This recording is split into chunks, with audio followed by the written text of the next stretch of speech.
Hey guys, welcome to another video on the Inside Spurs channel. Happy Friday morning to you all. Hope you're all okay. Hope you're all right. I hope the week has treated you well and the weekend will treat you even better. In this video, we are talking about Thomas Frank, and he has finally arrived. He's signed on the dotted line. He is here. He is the Spurs manager. Now we're going to be talking about that. We're going to be talking about his contract length and what that means. We're talking about the Cristian Romero post out of yesterday in regards to his goodbye to Ange. We're going to be talking about a shopping list potentially being revealed in terms of positions that Thomas Frank is looking to target, and maybe having a bit of a chat about what those targets could be. On top of that, we're talking a little bit about Brian and Mbeumo again. So there's plenty to get into. It's going to be a really good video today. It's an exciting video, something that we should all, not maybe this video as such, but just as Spurs fans, be behind. I've always said, Ange in or Ange out, it's now really regardless. We should all 100% be Thomas Frank in. Give the manager all the support we could possibly give him, because he's going to need it. And if you ask Cristian Romero, he's going to need it more than you could possibly ever imagine. All right.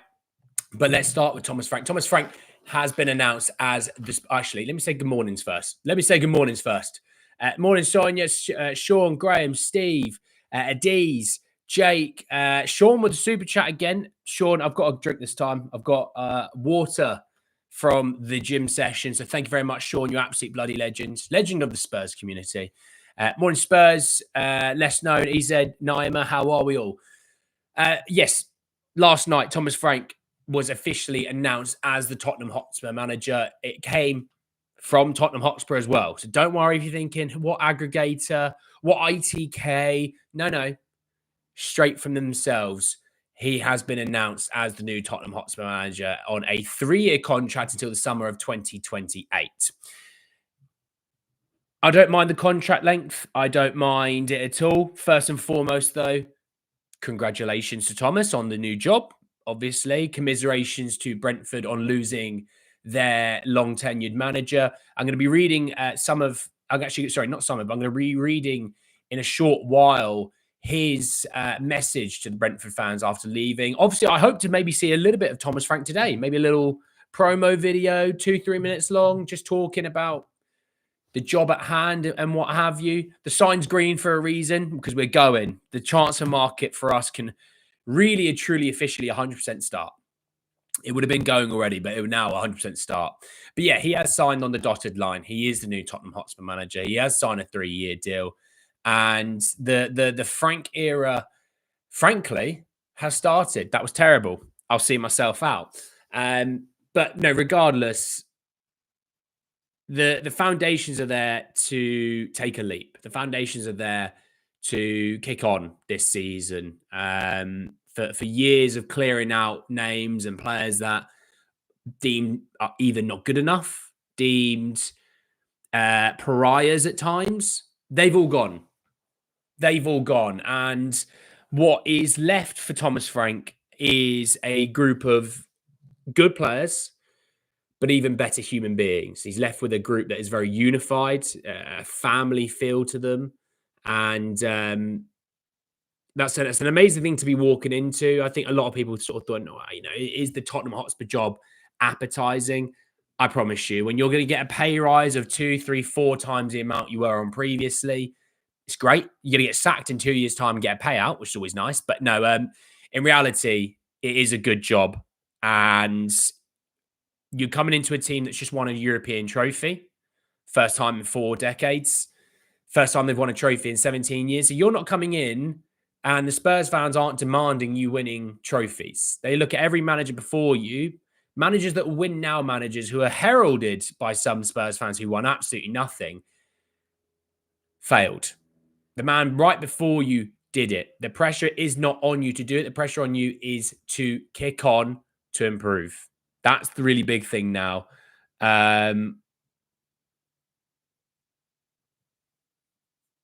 Now, with Thomas, he is a good coach. Quite a few people had reached out to me last night that aren't Spurs fans. There was Arsenal, there was Man United, there was all sorts reached out saying that they were really unhappy that Spurs had got Thomas Frank in. A lot of people really, really rate him. You know, obviously, I know he's bringing his staff, which is super, super important.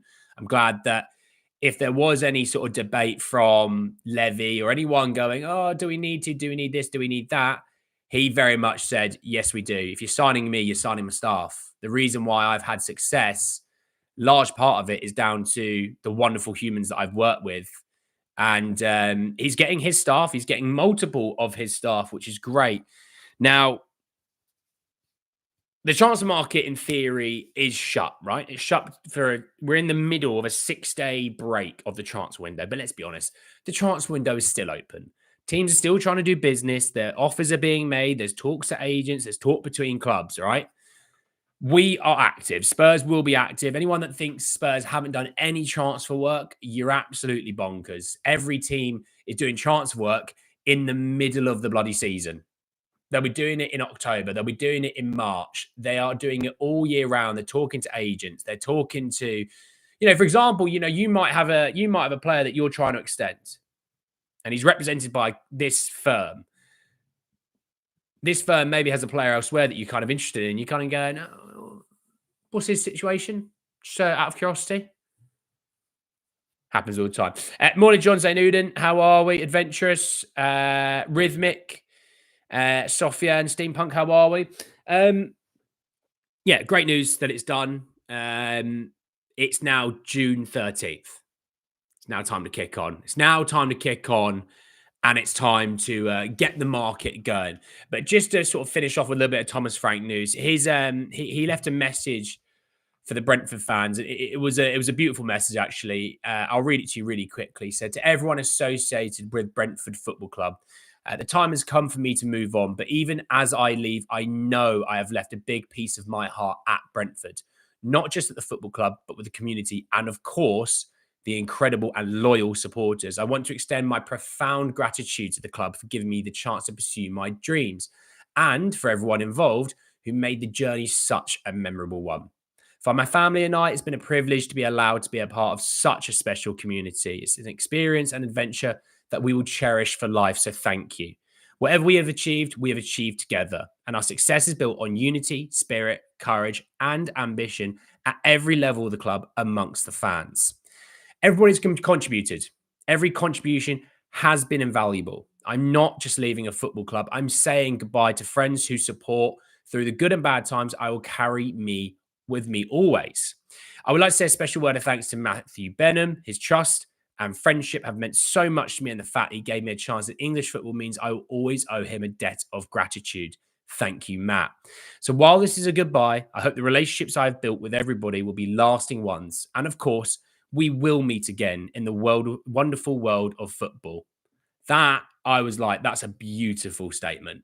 That's definitely a statement that has come from the heart. That's definitely a statement that you could see how much Brentford meant to him. And if you look at how Brentford fans have taken this, some of the Brentford players as well, you can see how much he is meant to them. He is their Ange Postecoglou. That's, for a lot of our players and how much they loved Ange, he is the same for a lot of their players. And, when we talk about how Ange is a culture builder, and he's built a culture, whether you liked Ange or not, he has built a culture. And if you don't think he did, you're in the minority. And I'm gonna be frank. Not often will I say someone's in the wrong, but you're in the wrong. He's built a culture. He's built a family togetherness, something that we've not had in a very long time since Pochettino. He built that. It took a couple of years, but we finally got there. And it was cemented, obviously, with a trophy. Now, Thomas Frank can come in and build on that culture. Thomas Frank is a massive culture builder. He doesn't need to build the culture now. The culture is built. It's a great culture. It's a family-orientated culture. Now Thomas Frank comes in and he just adds to it. And that's the beauty of actually him coming in. He gets to add to those foundations.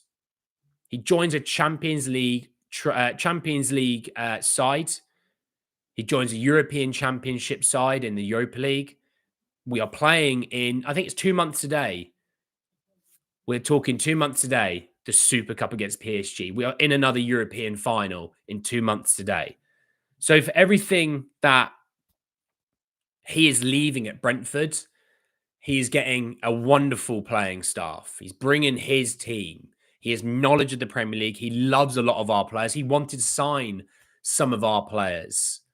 And, when we always talk about glass half full, it's very, let's be glass half full and say, why couldn't he add to it? Why couldn't we take a leap next year? Why couldn't we be a great team next year? And people will go, well, there's this, there's that. But let's just be open question on that. I'm not going to give an answer, but why couldn't we? That's the support that I want to give Thomas Frank. And if we had gotten another manager that we were linked to, we were linked with Areola, we were linked with Marco Silva, we were linked with all sorts. Had they come in, I would have still had the attitude of, why couldn't we take a leap? Because that's what being a football fan is. Being a football fan is always hoping for the best. How you felt after that final only a few weeks ago, we all want that back. Why couldn't Thomas Frank deliver that? Oh, he's not won anything in football before. Maybe he's not had the team for it. But he's cemented a team that everyone predicted to go straight back down in Brentford. They spent no time in the relegation zone in that period as well. He has done a superb job with Brentford. They're a team that finished in the top half of the table this year or something like that. That, always in and around the top half of the table, mid-table. For a team that size, for the spend that they spend, for the stadium size that they have, he has done a magnificent job at Brentford. So let's hope this next step is the step that now makes logical sense in his career. Joining a club that now there is a lot more pressure. Now we do demand a lot more. We are going to want to win things. We are going to be wanting to compete. We are in the Champions League. All these things that maybe he didn't have whilst at Brentford in the Premier League, now he has. And that's an exciting job for people. If you're an ambitious person, you want that pressure. You want to take on more responsibility. You want all of those things that come with that. And Thomas Frank, I think, is right now there. So there you go. There you go. Now let's talk a little bit about going forward. There was an article coming out that he needs to have a conversation with Heung-Min Son and Cristian Romero. That's not shocking. Good morning, Kate. How are you? Quadruple G, the Big D, Marshall. How are we all? I will get some of your questions in a minute. I just want to get through some of these stories first. So there is a conversation that he needs to have with Romero and Heung-Min Son. We'll talk about Romero's his message for Ange in a second. But obviously there is a question mark over Son being here next season. There is that question. And I think anyone that thinks there isn't a question, I might be ruining how you feel towards that scenario. There is a question mark over Son's future at Spurs. Will he be here next year? We'll have to wait and see. There is a chance he may leave. There is a greater chance he will leave this summer than ever before, I would say. I am also getting you prepared that he may leave. And he'll leave as a legend, an icon of the club, absolutely. And let's not compare Son against other icons or other players that have played for us. But he would leave as one. He may stay. I'm not saying he's going to leave. He may stay. But I'm getting you prepared for the idea that he may go. Obviously, Thomas Frank likes Son. They will have that conversation. In terms of J-Mac, how are you? In terms of Romero, that is a bit more of a dicey situation. I would say it's more likely of the two that Romero would leave. Losing both of those would be quite large, though, for that squad. You're talking about the captain and vice captain both leaving in the same summer. That's quite intense for a squad. Yes, I know there are other members of the leadership group in Maddison and Vicario, but actually that is a lot. That is a lot to lose in one summer. And that's why I feel like Son may stay, because I think Romero is going to go.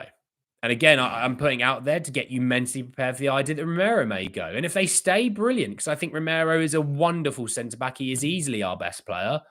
And without him, we are not remotely the same team as we could all hope for. Now, it's not all down to him. There's other players in that squad and that team that, when are fit with Romero, we are actually a very good side. Like we've always talked about. The main back four being fit, we were points per game, everything like that. We were fourth in the league. We finished 17th. It shows you how important those guys are. And it shows you how important credible quality options are to rotate with them. And Big Kev Danso, I truly believe, is a real credible rotational option, not a backup, rotational option. We should stop thinking of players as backups, think of them as rotational options. I think Jed Spence is a rotational option. I think we've not stumbled across it. I think Jed has worked hard to turn things around. I think because of how he went last year under a different manager, I think Frank's going to come in and go, hey, Jed Spence actually played quite well last year when he was playing. Difficult circumstances, not easy. I've got another guy there. I've got Danso. I need to look at who else I've got in defense. I know Dragićen's going to be out till the winter time. So it's about being aware of the situation and having those rotational options keeps their fitness higher, keeps their level of performance higher, but also it will keep them off the injury table. If they're not having to play 50 odd games a season, it will keep them off the injury table. But let's talk about Romero's quote in just a sec, just now. Asgu, how are you, my friend? Bob, how are we? Ed, how are we? Let's talk about Romero's tweet out yesterday. It's for Ange. He said, Ange, thank you for these 2 incredible seasons. You're a fantastic coach, but above all, a great person who deserves the best. Listen to this. Listen. From day one, you paved the way despite the many obstacles that have always existed and always will exist. Beyond everything, we won a trophy and went down in the history of this beautiful club, which is the only thing that matters. I wish you the best because you deserve the best. And thank you for everything.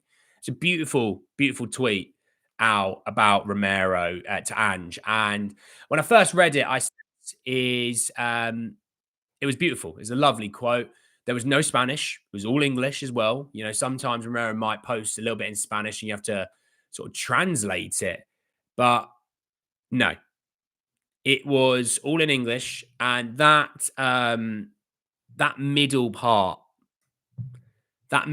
where he goes, from day one, you paved the way despite the many obstacles that always existed and always will exist. He basically went up to where Daniel Levy sits and just slapped him in the face, because that is an almighty dig at Daniel Levy. This is a guy, by the way, that Spurs fans go, all he cares about is Argentina. And it's just factually not true. For so long, he has talked about how much he loves this club. He has talked for so long about how much he respected Ange and loves the players that he plays with. And he's always sort of taken a shot at the higher ups because he gets it. He's there, 7 days a week. He gets it. He gets what is the difficulty above. And he says, look at everything we've got. There's an amazing stadium, amazing training facilities. This squad, if we just need a few more players and we will compete, we can compete. Why aren't we competing? Of the big 6, we aren't 6th in terms of revenue and things like that. All those things, I know, and by the way, I know we owe money on transfers. Let's not go down that route. But he wants to compete. He's a winner. Of that squad, he is a winner. He's won the biggest trophy in all of football. He's won the World Cup, starting centre-back. Alexis McAllister plays with Van Dijk and he goes, Cristian Romero is the best centre-back in the world. Alejandro Garnacho, he's the best centre-back in the world. Plays for Liverpool, plays for Man United. Didn't say that about Harry Maguire, who costs 85 million. And the amount of people that I have an issue with that go, well, let's just take 50 million. It's like the fact that you think, right, 50 million is a fair amount for a World Cup winning, twice Copa America winning, player of the Europa League tournament, captained the final, centre-back for 50 million, when unproven centre-backs have come to the Premier League for 60 million and are up. Players who have had ACL injuries have signed for other Premier League clubs for 75 million. An all-right defender signing for other teams at 85 million, and you think 50 million is fair money for that guy? Bear in mind, one of those guys on that pitch was 85 million. It wasn't Romero, and Romero absolutely ridiculed him, rattled him, and embarrassed him. But no, 50 million's fair. It's not fair. He's an absolute, he's not even in the middle of his prime. I think he's probably about a year away from the middle of his prime. He's a wonderful centre back. And I get the people that go, he picks up injuries. But don't you also think, let's play context to that. If I said to you, cool, right, so you got Dessie Doggy, you got Mickey van der Ven, you got Romero, and you've got Porro. You go, yeah, okay. I go, the backup right back at the moment is Archie Gray. You go, that's not credible. You got Radu Dragic, who hasn't wowed some Spurs fans. That's the backup and rotational option for Mickey van der Ven and Romero. And Ben Davies is the other, who's a left back playing centre back, and he doesn't even get viewed as a left back to rotate with Destiny Doggy. He's going to break down and get injured. You kind of, the way Romero plays, if you're playing him 3 times a week, yeah, he's probably going to break down and get injured. Hence why I've looked at Big Kev Danso and gone, I like Big Kev Danso. That's a great rotational option, I think. That means Romero's not going to be playing 3 times a week. And if he's not playing 3 times a week, guess what? He's probably going to stay healthier. His performance levels are going to stay higher. That's my attitude. If we accept 50 million for Romero, sack every higher up there is, get Daniel Levy completely far away from every transfer ever going forward, make NX sell the club, because that just shows they haven't got a Scooby what they're doing in the transfer market. Like I said, how much did Delict went to Juve for 70 odds, went to then Bayern for 70 odds. Harry Maguire's 85 million, any Euros 60 million, Fofana 75 million. Not one of those players is better than Romero. Years ago, Ruben Dias signed for Man City. We were linked with him. 50 odd, right? John Stones, 50 odd. Ake, 40 odd. Gavardio's 100 million. I'm taking Romero at centre back over Gavardio. Absolutely. Absolutely. Who else is a good one to give? I'm not going to use Van Dijk because I think Van Dijk's a wonderful centre back. Van Dijk's 75 million, however many years ago. Inflation's a thing in supermarkets and at the pub. And when you're buying things, it happens in football as well.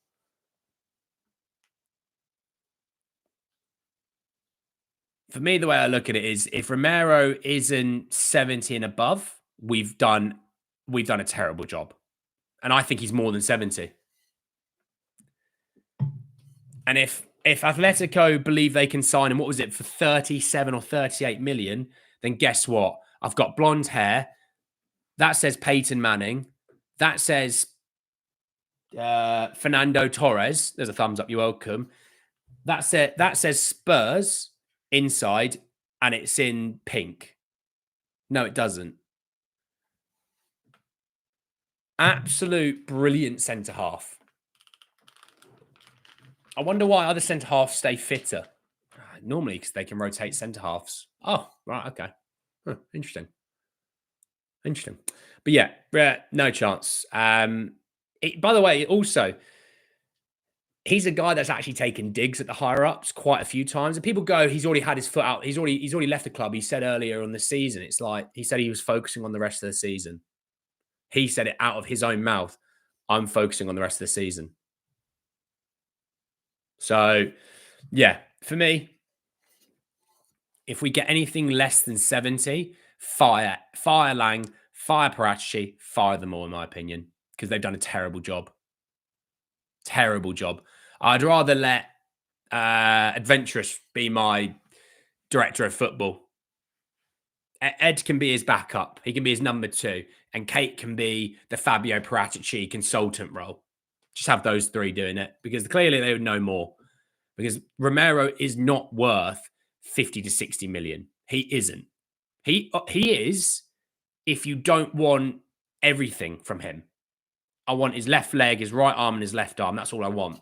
Cool. Then, yeah, 50 million. But if you want everything, then, yeah, it's 80 and above, in my opinion. 80 and above, in my opinion. Steve, how are you, mate? You all right? So for me, if you get a credible centre back this summer, and maybe Vuskovic becomes that guy. Let's be glass half full. We always use it. Vuskovic become that guy. They're brilliant. Mickey's going to not have to play 3 times a week. Romero's not going to play 3 times a week, and they are going to stay fitter. And if they stay fitter, and the big games come, and you go, we need that main back four. You know, the main back four that is that we would, had they been fit, we were the 4th in the league, right? Under Ange. By the way, you hate Ange. Check the facts on that one. They would have been 4th in the league. You'd go, Christ, if you just had a few extra defenders, we'd be actually rocking. Yeah, you would be, but we don't. So let's talk about the shopping list. Let's talk about what's going to be on there. Daniel, how are you? Have I missed anyone else? I think that's everyone. George, how are you? What am I talking about? You have to take whatever you can get from Romero. It's simple. You can't keep him here. He won't play football for you. Cool. Let's just accept 5 million then. What am I talking about? George, what are you talking about? You don't just accept a fee just because he doesn't want to be there. You have to get a reasonable fee for him. And 50 million for a world-class centre-back who has multiple years on his contract. And multiple is 2 and above, by the way, because it's more than 1 year. 50 million would be a steal. Like Stephen said, 70 million at least. I'm with you there, Stephen. 70 mil at least. Can I direct the cheese room? Oh, I'll tell you what. This could be a shout or not, and I could be scolded for this. My favourite cheese is Borsan. I like Borsan. I'm not going to tell you why. You don't need to know why, but I like Borsan. There you go. So anyway, moving on from that, let's talk about the shopping list. Gary Jacob has said that Spurs have been looking at possible centre-back, defensive midfielder, and winger signings. Now, Gary, fair enough. Good work from yourself there, Gary. Can we get a left-back? I'm going to continue to harp on this. Why on earth did we sign a left-back multiple years ago? We loaned him out to Udinese. He now plays for us, but we refuse to actually get him credible rotational work. Can we just get left back? That's like, do you know what? Just that's all I want this summer. I love Eze and I'd love Eze, but do you know what? If they went, we're going to sign a really good left back, I'd go, oh, that'd be really nice. That'd be really, really nice. I'd like a really credible left back because I think Destiny Udogie is a phenomenal player. But imagine if you had someone else there as well. You could rotate with him. And again, like I've just talked about, Romero, I talked about Mickey van der Ven, that if you rotate with credible options, you're going to have them fitter, you're going to have the quality of performance stay higher, and they're going to stay healthier. Destiny Udogie, could you imagine Destiny Udogie having that as well? I watched Destiny Udogie in the last part of our season just playing the Europa League football, and he was absolutely phenomenal. In those 2 sets of legs against Frankfurt and Bodo Glimt, he was up there of being the best player in those 2 ties. Can you imagine if you've gone, yeah, don't worry, Destiny. You don't need to run yourself into the ground for 60 games a season. We're going to have someone else that can play. Jesus wept. Bert McDonald's and Coffee would know. Jesus wept. That's a player and a half, I love Cuti, but he's not fit enough to compare to be the best defenders in the league like Van Dijk and Saliba. That's different for me. The big thing I'd say about Saliba is Arsenal have about 4,000 centre-backs, so he's not having to play every single week. Plus, let's be fair, Ange's system, it's quite, intense on centre-backs. I genuinely think because Frank defends a bit deeper, they'll stay healthier this season. You think we were top of the league of the amount of sprints that we do per game, right? Second was Bournemouth. Who are the 2 teams that pretty much had the most injuries all season last year? It was those 2. Now, Scott Munn didn't help us by deciding to hire a medical team that just wasn't good enough. Hopefully, Vinay comes in and goes, hey, if we just had an average medical team, we probably would have about half the injuries we did. We wouldn't rush players back. And the amount of people that go, oh, rush player back, that must be on Ange. It's like, it's not on Ange, is it? The medical team have to go, he can come back and play. They get the sign off. Ange doesn't look him on the medical table and go, taps him on the knee and goes, that hurt? Yeah? You'll be able to play then. It's fine. Come on. No, he has to get a sign off from the medical team. It's like if I when I used to have physio on my knee when I did my ACL injury when I was 17, right? 12 years ago, I did that. 12 years ago, actually, pretty much to this month, I did it. I used to have physio for it. there was no way I could go back and play football again because I did it playing football, if it makes sense. There's no way I could play football again without the physio going to me, yeah, you can go back and play football. Just remember that, all right? Come on, Bath Rugby. Oh, yeah, big final tomorrow. Big final tomorrow, Dean. I'm looking forward to it. I am going to it. The Bath Leicester game. I'm looking forward to it. I didn't think Leicester were going to get there for some reason, but I'm looking forward to it. It should be a good game. It's going to be beautiful weather tomorrow. So factor 50. Factor 50.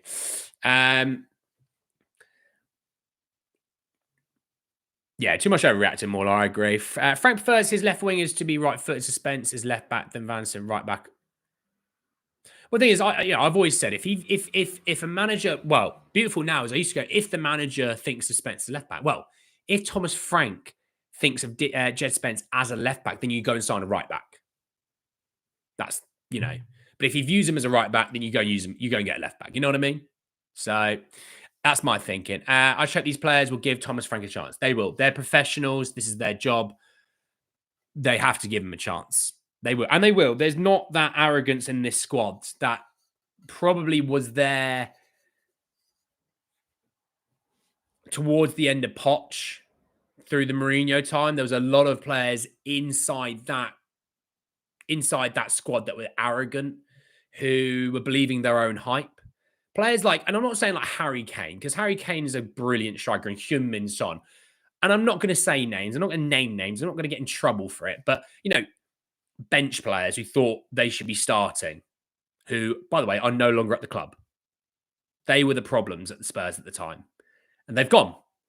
And more have gone as time goes by. And lo and behold, the squad that you see now is way more unified. And it's kind of like the squad that Poch had in his early parts, the first full season in, around that time, where it was a bit of a family. There was a group, there was a unified atmosphere.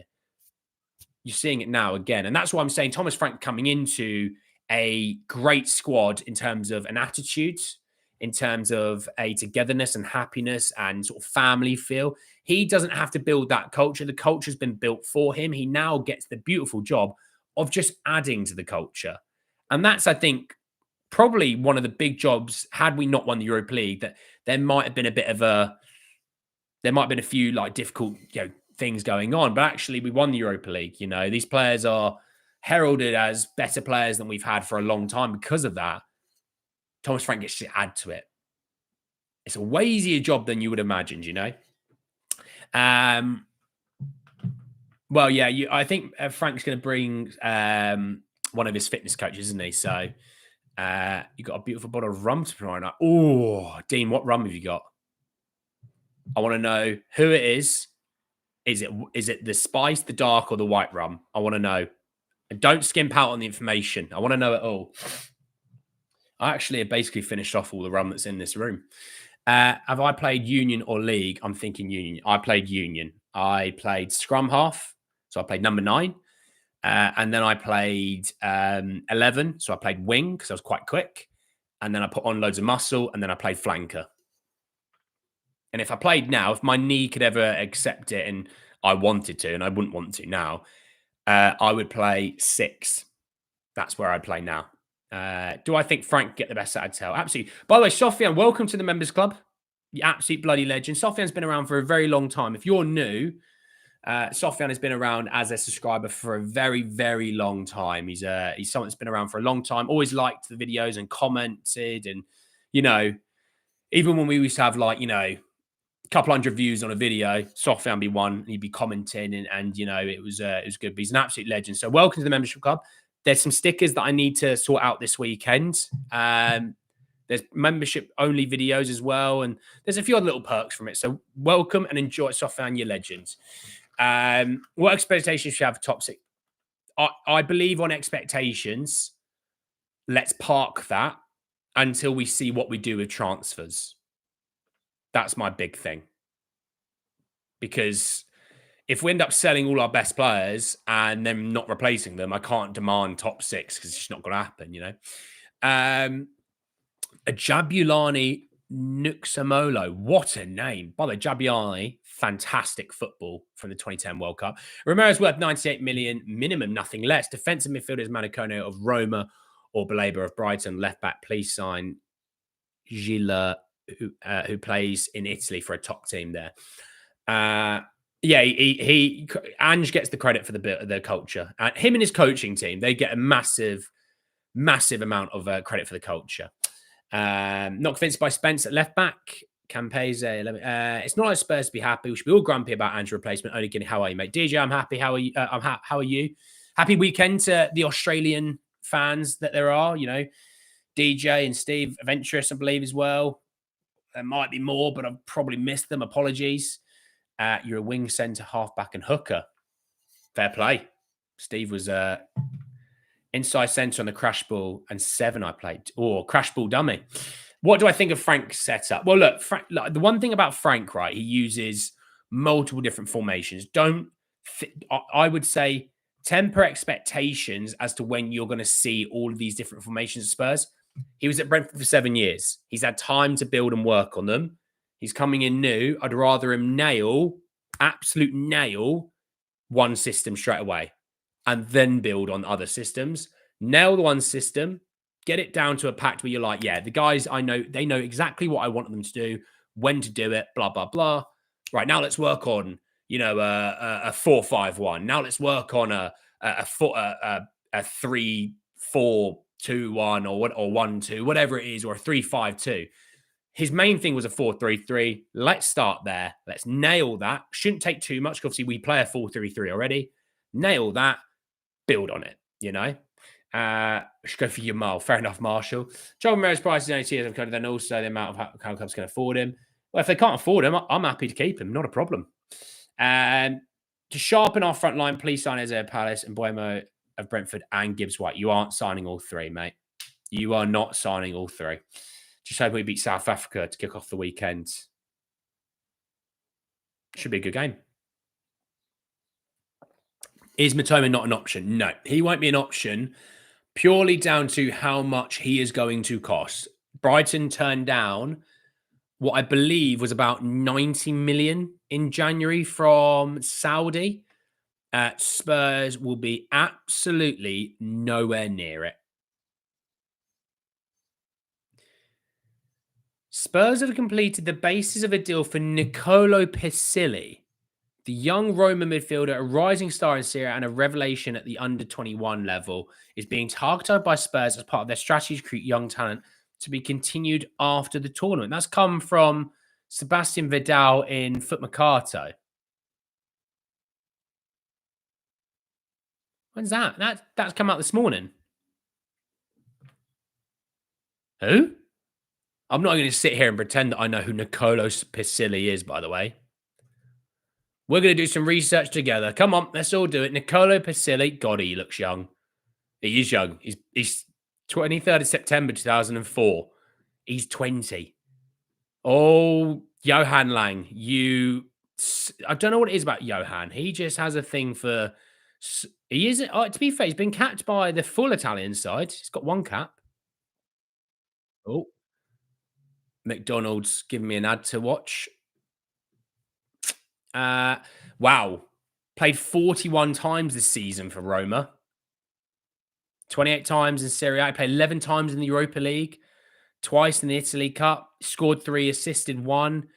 Where do they view him as a position? Central midfield or attacking midfield is how they view him. Right, hang on. How many games he played of top flight football? Was that his first year?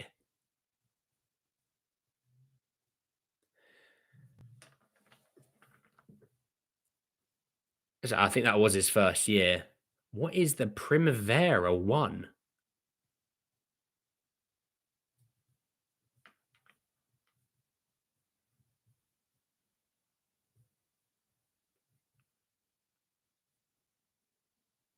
Oh, shit. All right. This is like the reserve side. Okay. Right. So he played in reserve games. Fine. Not a problem. Well, look, we'll see about Pisilli. I know absolutely nothing about him. I'm not going to pretend to go that he's a really good player. He's press resistant. He can do this. He's great with his left foot. He's great with his right foot. No idea. Not even going to pretend. I'll have to look at that in a bit more detail. True, Graham. That's why this summer is going to be massive to get players in early doors. Who? Naima King says. Xavi Simons rumours have relaxed a lot recently. Well, I want to talk about someone in a minute that his rumours are relaxed. He's a wonder kid, great talent. To all the doubters, I trust in our bowling unit. Well, I'm glad you trust the Australian bowling unit. Who are we talking about? Nicolo Pisilli. If you want his name to look at it in your own time, there it is in the chat box, Nicolo Pisilli. I'm going to move on from that because I've never heard of him before. I've never heard anything else.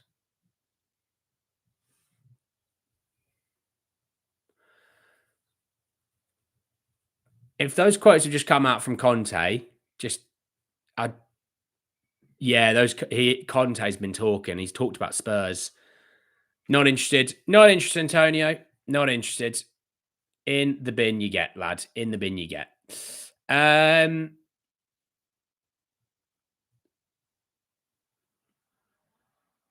If you're an American, by the way, tickets for the Club World Cup have really dramatically dropped in price. So there you go. What have I missed? With the Paterno of Paratici, we need to watch a lot more of Serie A. I watch a lot of Serie A. I've not watched enough Serie A for to know about Nicola Pisilli. We have Burvo and Gray. No more youngsters, please. I want some proven quality. He has played a season in Serie A. Let's not knock it. He's probably played as much top flight football as Archie Gray. What does that mean for the likes of Gray, Donnelly, and Devine? It doesn't mean anything for Gray. Donnelly and Devine, potentially another loan deal. I'd hope a deal to good championship sides. I know there's talk about West Brom and Birmingham, what have you, but good championship sides. Also assist with the information on Gilla, who plays in Italy. I've forgotten the name of the club. The lad is top class. Send me the full name, Jabulani. Send me the full name so I can have a look at him. Hope not blood players send away again. Do we think we're interested in Hayden Hackney? There's always been links. Lewis Potter at left back plus can play left wing.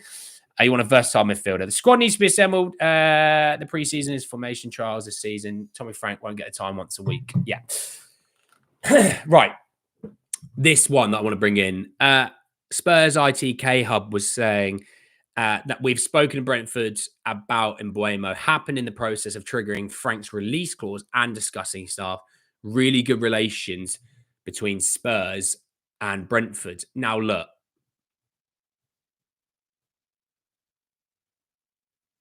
I wait for Twitter to, by the way, go like, Nicola Basilli, he's really good at X, Y, and Z. It's like, none of you have a clue. None of you have a clue. Be quiet. The Sebastian Vidal, I think it was, Marshall. Mercato. Sebastian from Mercato is all I want to say. I don't think we're going to sign Mbeumo. I've been really on this from minute one that I don't think we'll sign him. And it's not because, I just really think it's down to money. He wants the money that Man United are going to offer. They're going to offer a lot of money. And he also likes Man United. So there's other thing as well. Like he likes Man United.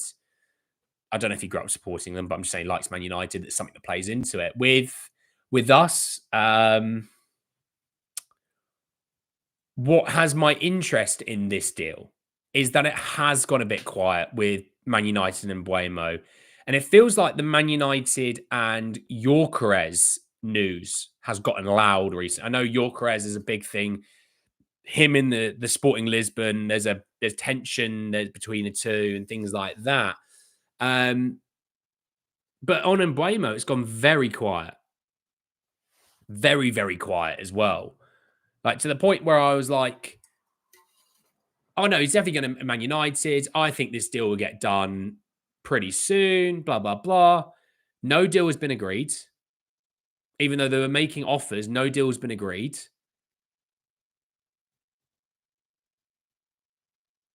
I just think it's fascinating. Now, is that because Brentford are going, Spurs are going to offer us the money that we want? If we just hold out a little bit longer against Manchester United, it might entice other teams to come to the table. Now, Brentford, we talk about the fire sale by the end of this month due to financial fair play and PSR. Brentford have no issues. They do not need to sell. They are all good, right? So Brentford might look at it and go, July 1st, let's set up the next year. Give us all that big room, that big lump sum, and we can really sell, right? but it has gone quiet. And I still expect him to go to Manchester United. I do. But I'm not 100% on that. Because there is a small part of me that goes, but why is it so quiet? Right? Because it was so loud, wasn't it? Every day it was loud. Like Man United made an offer, it's been rejected. Mbeumo wants Man United. Champions League isn't a big thing for him. He wants the projects. Blah blah blah blah blah blah blah blah blah. But that's all gone quiet, right? Man United are now loud on Victor Gyökeres, and they can't get a Gyökeres and Mbeumo deal done at the same time. It's one or the other. Then they need to sell and probably do the deal for the other one in July when the new financial fair play PSR year starts. So let's say they go the Gyökeres route, all right? They're going to go Gyökeres. That's the guy they're going to get. You'll be surprised. Players do kind of want to go, I want to get my move done ASAP. I want to settle in, but also it allows me now to go on holiday and I can just take my mind off things for a couple of weeks.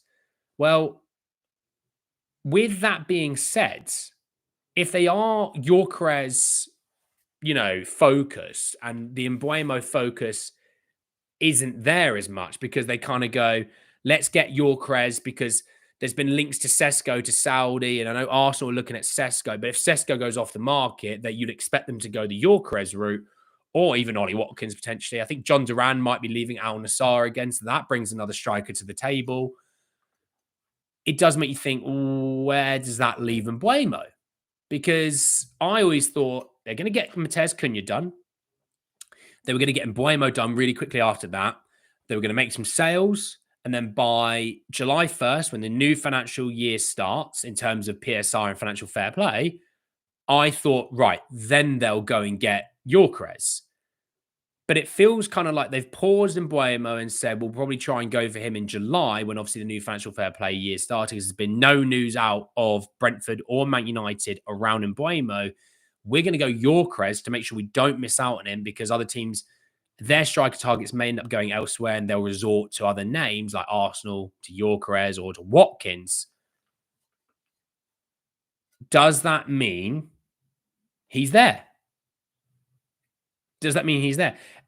And I will be honest, I don't think for a second he wouldn't want to come to Spurs. Not at all. I think he would. I think maybe he has a preference of Man United, potentially.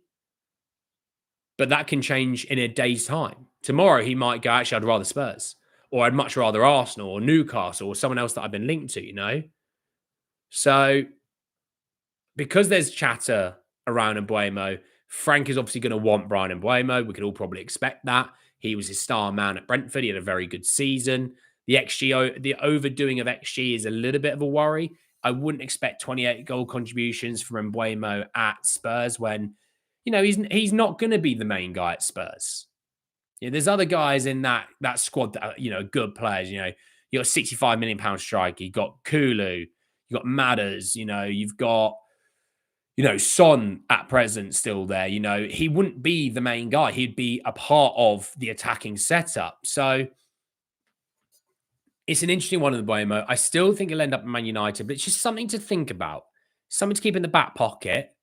Johnson, Sonia, good shout. It's something to think about because actually he is still there for the taking and how it looks. Spurs now sorting Frank. Frank's done. He is sorted. The big domino has fallen. Now the little dominoes of players that we're looking to sign will start to wobble and fall. We won't be going for Jadon Sancho. The guy's on 300 grand a week and he's not good enough. Man United are waiting to sign Mbeumo in July. United are broke. Yakuba, Minter, and Semenyo or Eze. Minter,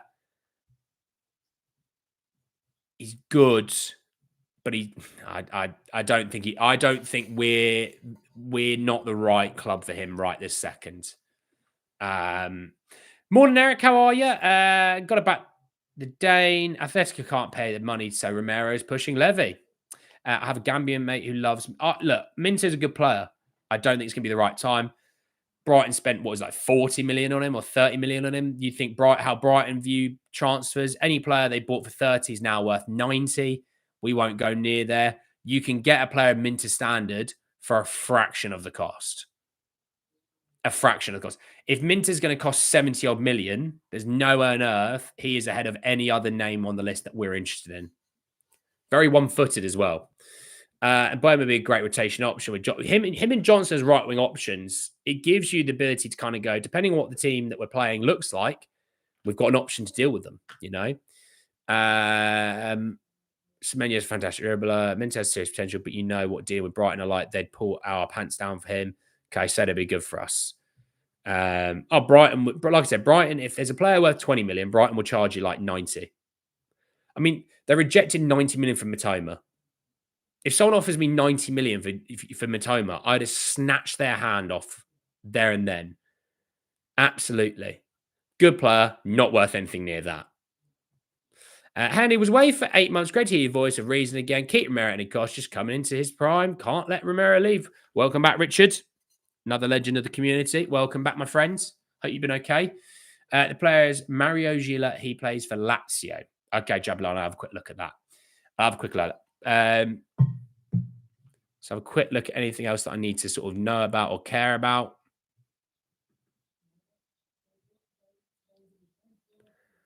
Apparently, Pesilla is, according to Prem Inside, considered a hybrid of both Pirlo and Tonali, according to Italian media. Okay, that's something. Just gonna have a look at Mark Goldbridge to see anything about Mbeumo.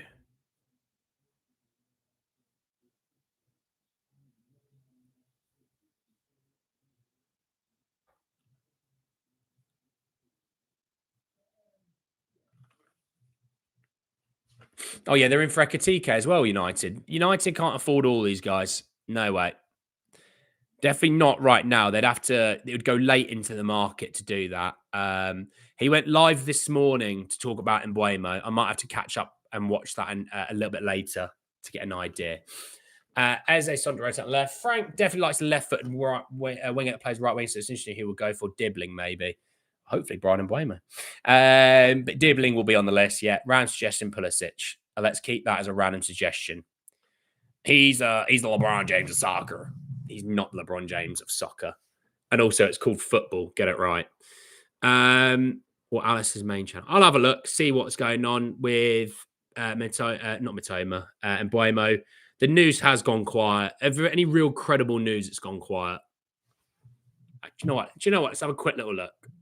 Mbeumo. I'm just going to search Mbeumo into Twitter and just see what happens.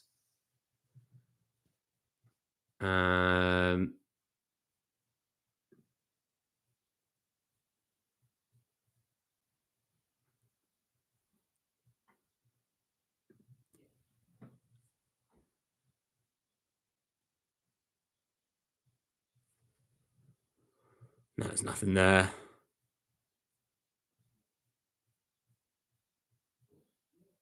No, nothing really. So it's still quiet.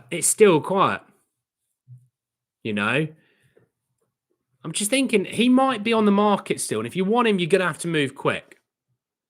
You know, the English name is soccer. What are you talking about, Andy? Steve, careful. Yeah, I mean, people can be a fan of Pulisic, but if our big money move this summer was Pulisic, I'd give up with football. I'd just stop supporting them. I'd go and support, a Sunday league team because it's like, we haven't got a clue what we're doing. He's not been good at Milan this season. He wasn't that good in the Prem either.